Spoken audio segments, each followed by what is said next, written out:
The very first mistake that people tend to make that will kill their executive presence in an interview is the most famous mistake of them all. Are you ready for this? And let me know if you've made this mistake before.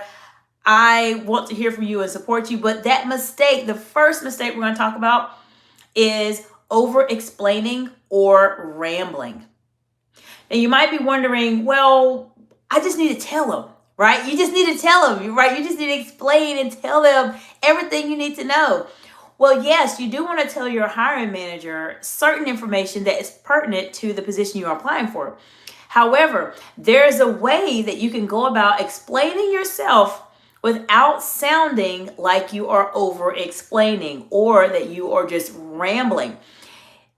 People do this all the time, and sometimes individuals can do this particular mistake in one or two scenarios that I've seen. So the first scenario is you have your person that's really nervous.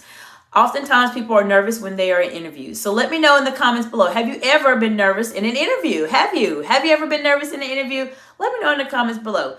So sometimes this scenario will happen when people are very nervous in an interview.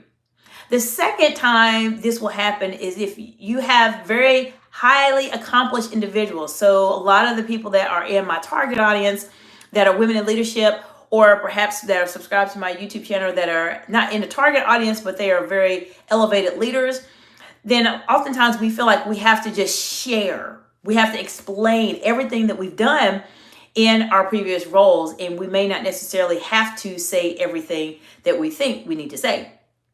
So how can we fix this? How can you prevent yourself from making this mistake? The first thing that I would recommend for you to do to prevent yourself from over-explaining and from rambling in an interview, this will kill your executive presence, is to speak in a very concise way.